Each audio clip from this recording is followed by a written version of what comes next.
स्वर या वोवेल स्वतंत्र रूप से बोले जाने वाले वर्ण को स्वर कहते हैं। परंपरागत रूप से इसकी संख्या 13 मानी गई है। उच्चारण की दृष्टि से केवल 10 ही स्वर हैं। अ, आ, ई, उ, ए, ओ, औ। स्वरों का वर्गीकरण मात्रा या उच्चारण काल के आधार पर स्वर 3 प्रकार के होते हैं। पहला ह्रस्व स्वर, दूसरा दीर्घ स्वर, तीसरा प्लुत स्वर।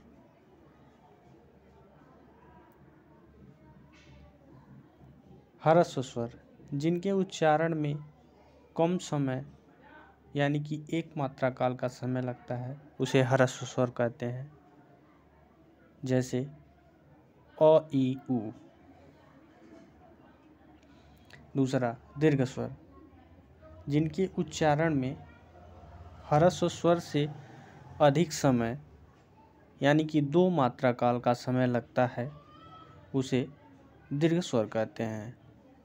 जैसे आ, बड़ी ई, बड़ा ऊ, ए, ओ, औ और आवेल वाला ओ।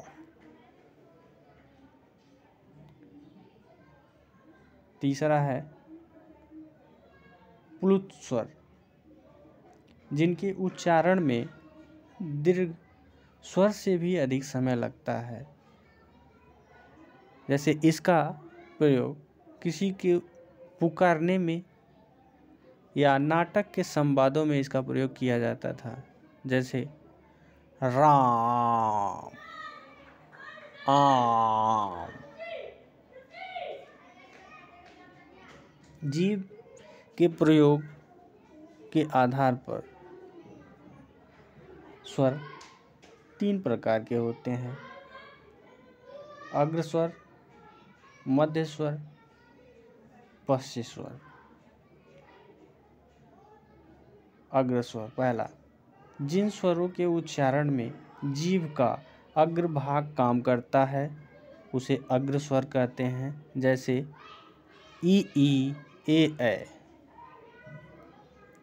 दूसरा मध्य स्वर जिन स्वरों के उच्चारण में जीभ का मध्य भाग काम करता है उसे मध्य स्वर कहते हैं। जैसे अ। तीसरा पश्च स्वर जिन स्वरों के उच्चारण में जीभ का पश्च भाग काम करता है उसे पश्च स्वर कहते हैं। जैसे आ, उ, ओ, औ और ऑयल वाला आ। मुख द्वार या मुख विवर के खुलने के आधार पर स्वर 4 प्रकार के होते हैं। विवृत स्वर, अर्धवृत स्वर, अर्धसंवृत स्वर, संवृत स्वर।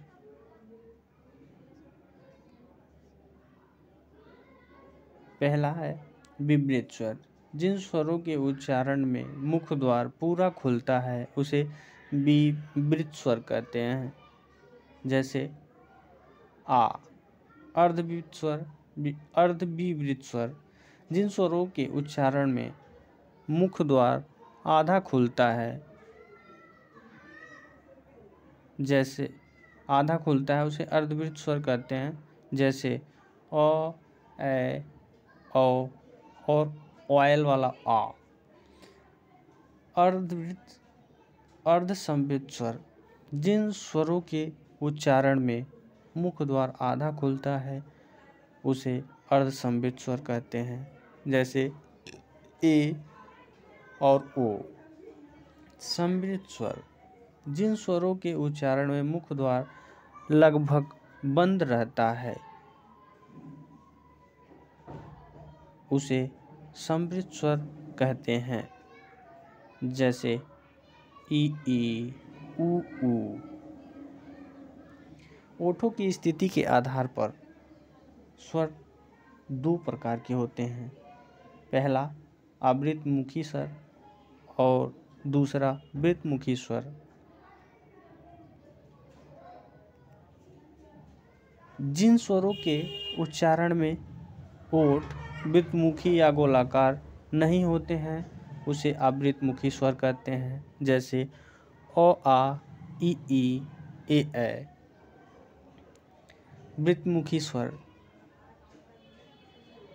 जिन स्वरों के उच्चारण में होठ वृत्तमुखी या गोलाकार होते हैं उसे वृत्तमुखी स्वर कहते हैं, जैसे उ, ओ, औ और ऑयल वाला आ। हवा के नाक व मुख से निकलने के आधार पर दो प्रकार के स्वर होते हैं, निर्नुनासिक या मौखिक स्वर और दूसरा अनुनासिक स्वर। निर्नुनासिक स्वर। जिन स्वरों के उच्चारण में हवा केवल मुख से निकलती है उसे निर्नुनासिक या मौखिक स्वर कहते हैं, जैसे अ, आ, ई आदि। अनुनासिक स्वर। जिन स्वरों के उच्चारण में हवा मुख के साथ साथ नाक से भी निकलती है